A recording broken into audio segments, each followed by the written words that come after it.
All right, it is 7:30, and I just hope that everything is right. It looks like everything's doing all right, so we'll just say hello. We got a lot to do. Oh, I'm getting my sound on my thingy here.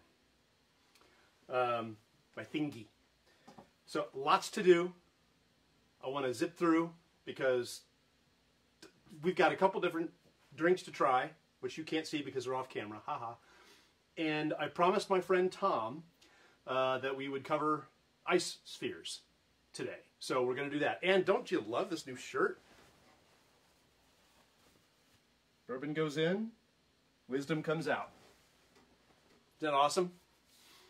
That was a suggestion. My friend Mimi the Marvelous sent me a link and found this. Now the one that she sent me a link to is like super duper expensive, but I found another one on Etsy. I never thought that I would buy something on Etsy, but I did. And it's great. I'm really happy with it.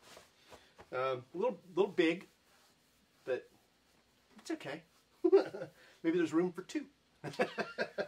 All right, well, let's go ahead and get started. So you know that it's March. That's the month of the Irish as far as I'm concerned. St. Patrick's Day is on the way. I told myself I wasn't going to buy this. This is Redbreast, Irish whiskey. And I told myself I wasn't going to buy this because, you know, it's kind of expensive. And it's only 80 proof, and I'm not the biggest fan of Irish whiskeys. But we're focusing on Irish whiskeys. So, and Irish types of whiskeys. Like, we are going to go back into the McKenna again this week. Not an Irish whiskey, but founded by an Irish immigrant. So we are going to do that again. So we've got some stuff to do. No, don't forget, next week's Bourbcast is going to be on Wednesday because that is St. Patrick's Day. All right, so I've already opened it because I was taking photos with it today, and I did have some pictures with it poured out into a Glencairn glass, and I ended up not liking the photos too well. The photo will be uploaded to Instagram. It's Instagram / Beautiful Bourbon. It'll be uploaded to this page on Facebook as well, and I'll get it up on the blog because we're going to try it, so why not talk about it, right? So let's go ahead and get it poured because I'm going to need a few minutes to do some other stuff while this thinks. Because it's an Irish whiskey, we're going to go with the Glencairn glass. It's only 80 proof, and I want to make sure that I get all of its expressions. And I think that this would give me the best opportunity to catch more of the nose that I want to catch. So here we go. A friend of mine, Jeff, is big into the Redbreast. And I did try it one other time, and I thought it was good. But, you know, I just didn't want to buy it because I thought it was expensive, and it is expensive. But it turns out there's a reason for that. But we'll get into that in a little bit when it comes time to actually try it. All right, first things first. This is what I use to make my ice globes, my ice spheres. We're just going to keep it at that. I'm going to keep this PG-13 or PG maybe. All right. So what ends up happening? I got to get this feed going on the thing. I can see it on one thing, but I can't see it on something else. So now it's going to be like really behind. I have to go over to the other there. Okay. So this is my mold, and the way that this works is something called directional freezing. So a regular ice globe, or ice cube for that matter, is going to freeze from the outside in. That means it's going to drive the air from the outside parts of what you're freezing towards the inside because that's the direction that it freezes, right? This causes the freezing to go in a different direction. It actually causes it to freeze from top to bottom. And the same thing applies if you're cooler freezing. And we did an experiment with that. I don't know how it turned out. The cooler's still closed, so I'll try that out. But this is not the easiest thing to get out. And it's frozen because I've had it in there for a while. Okay. All right. So when you pull it out of its little cubby, it was in there. That's the cooler. Then it's going to melt on me. Then you pull this apart.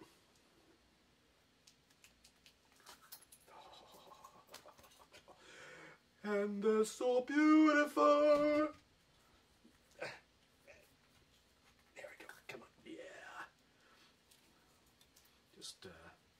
around in my hand a little bit, you'll see all that ice on the outside kind of leave it. Isn't that gorgeous?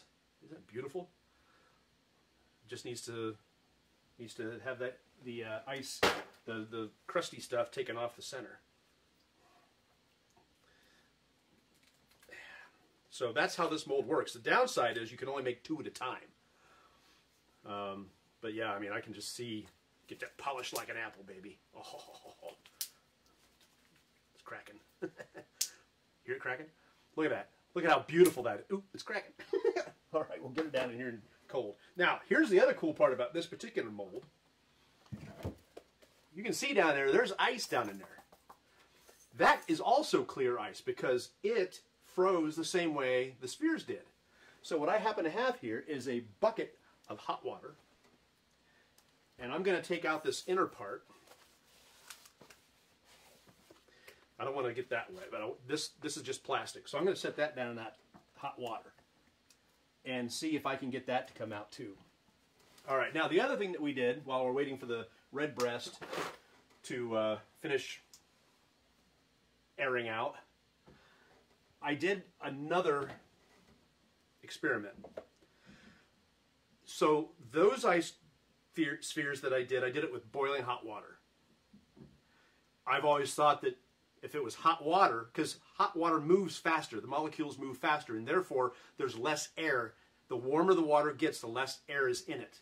If the air in a pond, or the water in a pond gets warmer, the fish are going to die because there's less oxygen. So I wanted to try it in here. I've got this other mold which I am so totally not happy with at all because it leaks. And it might have leaked because I tried it with hot water first. I tried it with cold water, and by then the damage had already been done. So we're going to give this a shot. It is not completely frozen yet, some of them. This one right here is not completely frozen yet. I've only had it in the freezer for about 12 hours. Put this over here so I don't get spilled on. Oh yeah, they're not frozen yet. But it worked. Because what is frozen, if I can get this apart, I'll show you. There we go. What is frozen is completely clear. Can you see that? I don't know if you can see that. If I move it closer, it'll be out of focus. So the experiment did not work because it's not totally frozen, but it did work because it did not freeze from the outside in. It froze directionally. Like this one appears to be done a little bit. I'm going to pour this water out before I get drenched. And I'll pull this one ball out that did freeze. Look at that. Okay, so it's not quite perfect, but it's a lot clearer than it would have been had I tried to do it the old-fashioned way where I just put these in the freezer the way they are. As an example, I think I have one in here that I did a while back. Yeah. So this is one. Look at how cloudy that is. Totally cloudy. Now look at that one. This is not perfect, but it's a lot better than that one. Right? So, cool. I will use these. I might even use one tonight. A lot of water in them though, because they're not quite solid. Get that. Nah. Okay. There's all sorts of water. I got one more that needs to come out of its little. There we go. See, now here's another example. It's actually got water inside it, but it's still clear. Isn't it amazing? Isn't that the neatest thing? All right. Okay. So that's basically how it works. So if you want just ice cubes, you can take a cooler like this, like an igloo type of cooler, put some water in the bottom of it, stick it in the freezer, make it about 2 inches, an inch, whatever you want, and it will be clear ice. But I like the mold. I enjoy the molds. I like the spheres. They're really cool. So that was today's diversion as we wait for the bourbon to do its thing. Quick check on, my glasses are wet now. These are not my prescription ones. I hate those. So we're not going to do those. All right, so going over here to the Facebook. Not seeing anybody chatting, but that's all right. It is very nice outside, and I do not expect people to hang out here with me watching me drink on a night when it's this nice. At least not until we get outside and we get other people coming. It's going to be good. So this is Redbreast. Now, Redbreast, this is a traditional Irish whiskey. This is one of the most popular Irish whiskeys. This one has been around for a couple of hundred years, and it's named Redbreast because the guy who started it, Sir Walter Gilby, was a bird lover. And it was like 1912, and he was walking around, and he looked up in a tree, and he saw a robin redbreast, and he said, Redbreast. That was the name of the whiskey ever since. It's a true story. So this is what is called a Irish pot still whiskey. This is a single pot still whiskey, although it is a blend. Now this is a 12-year. You see on there that says 12-year, or you can see on the box 12-year. But since it's blended, the youngest whiskey that is in this bottle is 12 years old. Other ones may be quite a bit older. Another interesting fun fact is that the U.S. and Ireland are the only two countries that spell whiskey with an E. Right? Everywhere else it's S-K-Y, but in Ireland and the U.S. it's S-K-E-Y. It doesn't mean it changes anything. It doesn't change anything. It's just the way they spell it. I am going to pull the top off this McKenna while I'm thinking about it. Give it time to breathe. Okay. So just a couple of interesting things about Redbreast. The mash bill on this is rumored to be 50% malted barley and 50% unmalted barley. It takes about 4 days to malt barley, and it makes it sweeter, and it opens it up so the sugars can get in. Unmalted barley, they started using unmalted barley because the Ireland started taxing on malt. So they started using unmalted barley. Well, it's not wrong, it's just different. Well, this is half of each. So, to the nose.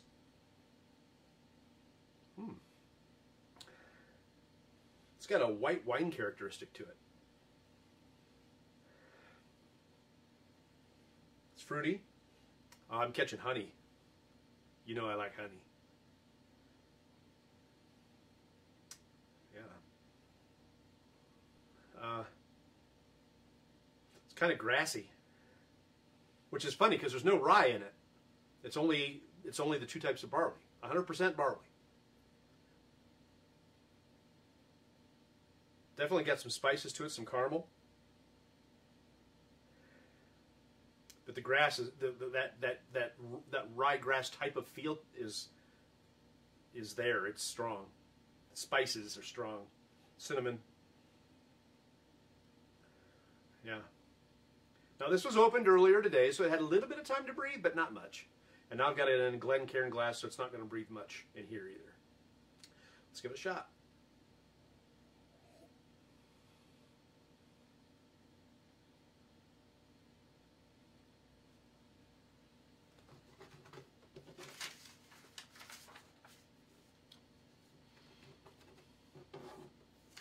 So if I was to look at the flavor wheel,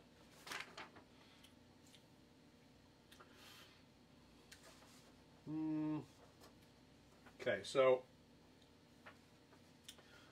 I would say that there's some cinnamon in there, some black pepper. This is spicy. It's spicy to the tongue.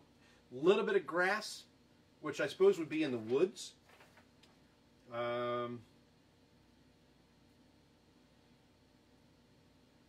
This is aged in a sherry cask. It's a Spanish sherry cask, and that's where it is aged. It's not finished in it, but these bourbons go through bourbon barrels, and they go into the sherry casks. And what makes it Irish whiskey is the same thing as what makes bourbon in the USA. It has to be made in Ireland, first of all. To be an Irish whiskey, it has to be made in Ireland. Go figure.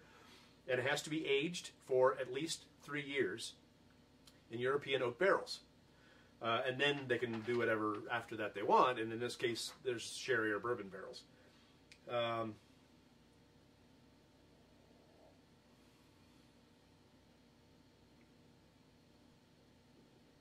It's got a cereal note to it. Like, it's the barley, like you're eating cereal. It's I don't know if I've got that on here either. Spice, yeah. I don't know. It's good. It's different. It's Irish whiskey. It's not bourbon. Doesn't have corn in it. Doesn't have rye in it. Doesn't have, some of the things that you're used to in bourbon. It's just different. Like I said, my friend Jeff drinks this and let me try it one time, and I didn't think much of it. I mean, it was all right. I like it. And then I went to a very posh club up in Northeast Ohio. And there was a guy there, and he had this Redbreast in his locker. And, he'd finish shooting trap or hunting pigeons or whatever. They do all sorts of stuff like that at this club. They got dogs that stay there. It's a kennel club. And he pulled some of this out and poured a little dram for himself and walked away, and I assume lit a cigar somewhere. But he drank that, and I got curious about it again because he was drinking it, and it's in a posh club. So, Tishner, you're right, buddy. Yeah, so it's to me it's got a lot of an earthiness to it. The cereal, definitely vanilla. Very toasty, like toasted cereal.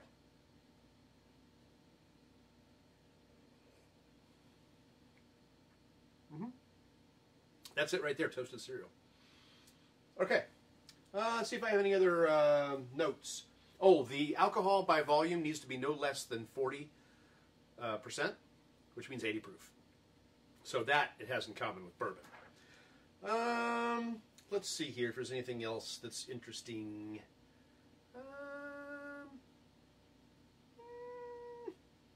That's about it. I think I got all of it. All right, so let's move this into a rocks glass, also known as an old-fashioned glass. And I'm going to use one of these. That's full of water. Let's use a different one. So the other reason I like ice globes is because they have, I'll use this bigger one. If I can get it unstuck. There we go. It has less of its surface subjected to the drink, right? So if you have a regular ice cube, much of its surface is going to be surrounded by the drink. And they're smaller, so they're going to melt faster. This one will probably melt faster too, but it's clear, so it's going to slow it down a little bit, but also less of its surface, less of its volume, let's put it that way, less of its volume is taken by the surface of the ice. So therefore it will melt slower. If more of its volume, more of its mass was on the surface, it would melt much faster. I did some reading. I know the sciencey stuff.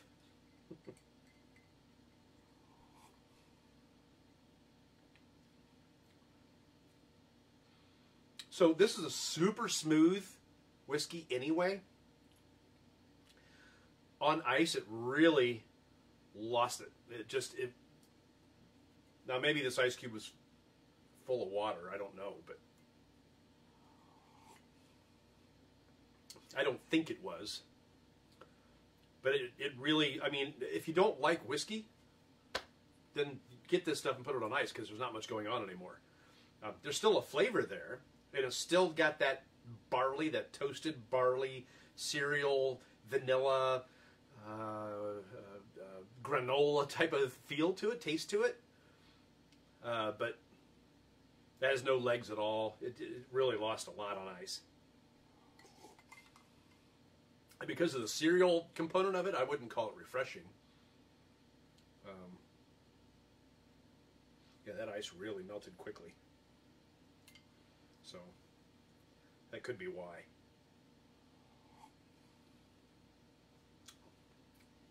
It's good. I don't know that I'd buy a lot of this. I don't know that I'd buy another bottle anytime super soon. Like I said, I'm not a big fan of Irish whiskey anyway. I like bourbon, and I like other spirits, but that's what this is about, is trying other things. And we are celebrating St. Patrick's Day this month, so we're doing Irish whiskeys and Irish-themed drinks. Okay. Which leads us to the next one, and that's the McKenna. We tried this last week, and I promise, I have not touched it since I tried it with you last week. So I don't need these all the time. So we're going to give this a little pour and see it. Well, I probably ought to do like a cleanser. I wonder if that ice will be any good.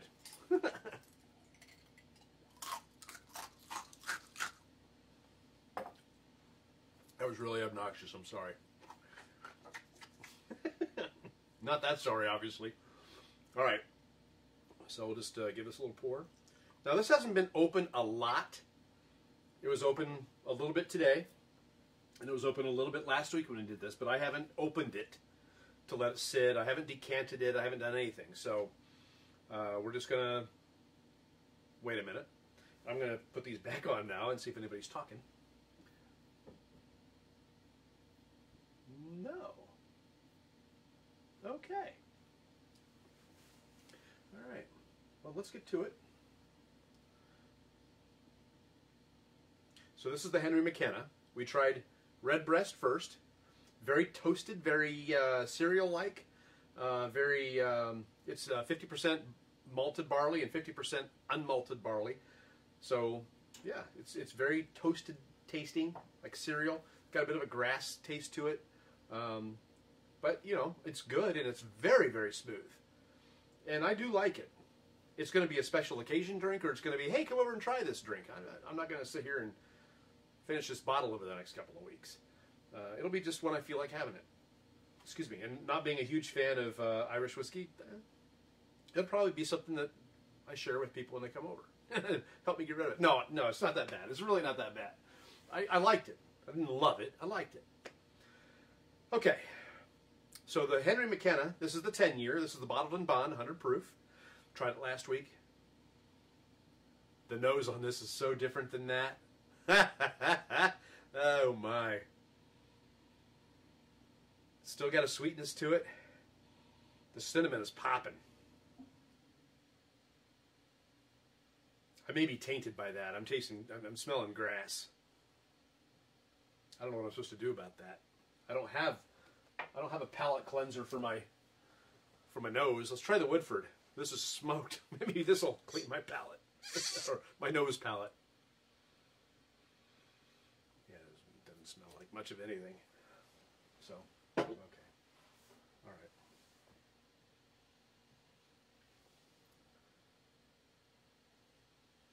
So, I'm catching if you were to walk into a man's study that has a lot of oak and leather and leftover cigar, and it's been like that for 50 years, that's what it conjures. I like it. It reminds me of Radio City Music Hall in New York. I've taken that tour too many times because I've been with other groups and stuff.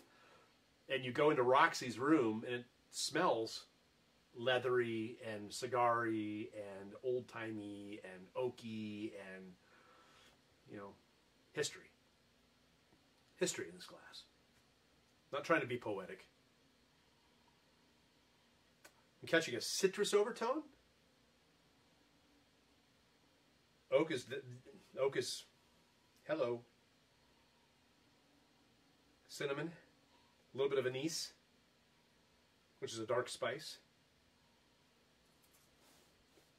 All right. This is much, much darker, too.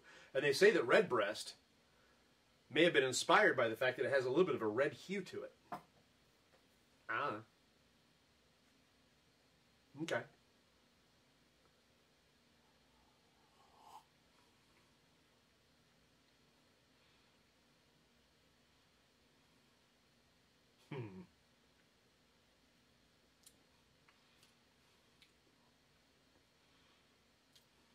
boy, very earthy. Ugh, such a difference. Good night. So this is 100 proof bottled in bond. The Redbreast is 80 proof. So the Redbreast had 0 bloom. It was just there. It was very smooth, don't get me wrong. I like it. 0 bloom. Again, the bloom is that burn that starts in the center of your tongue and spreads out, right? The McKenna has the blue. It's a nice blue. It goes all the way to the back of the throat. It's very nice. I like this very much.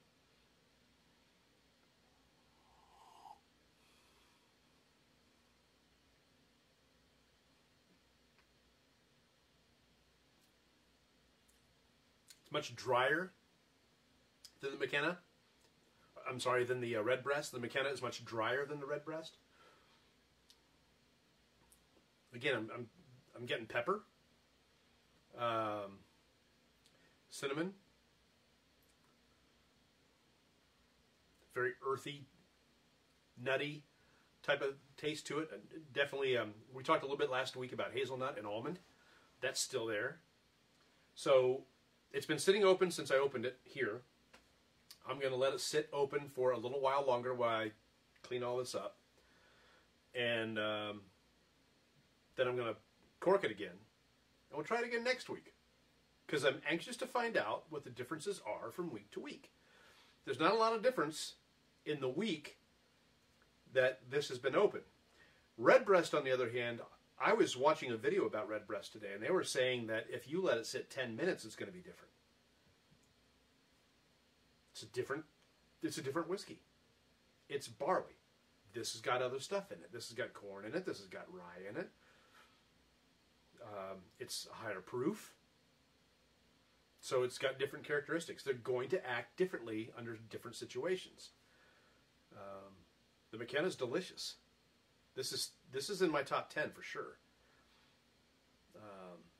And it's hard to find. But just recently it's been a little bit easier, but not much.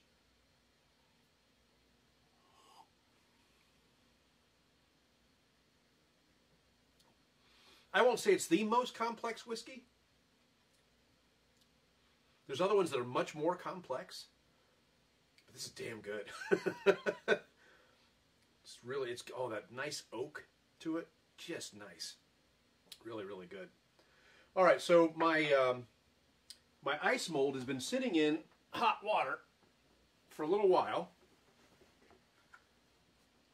Go back over to the other software so I can see what I'm doing. I don't know if... Well, that water's almost cold now. But this is melting. See if I can get it to come out.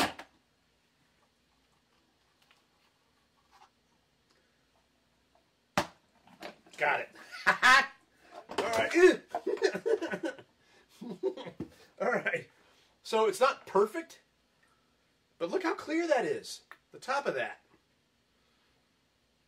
Look how clear that is. I can shave off the bottom. I can score it and then like break it, and I'll have a clear block of ice that I can use.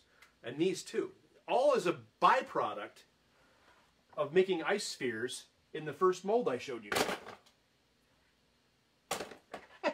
How cool is that? Science! I'm all wet. I'm moist. I'm sorry for all of you moist haters out there. All right, guys. So this has been totes fun. I hope you enjoyed it. I did, even though I don't know if anybody's actually watching it. But that's all right. I'm here for you, not the other way around. So I'm going to let you go. I know I wanted this to be a little bit quicker, and it probably wasn't because of all the ice play. But that's all right. Next week, it'll be Wednesday, and we're going to profile the preeminent Irish whiskey. You know what it is. I'm not going to say it because I don't have to. Ha, ha, ha. And we are going to be retrying the Redbreast and the McKenna. And I know I don't slur very often during these, but next week is St. Patrick's Day, and I'm a gunna. I'm just saying. Just prepare for it. I'll see you next week.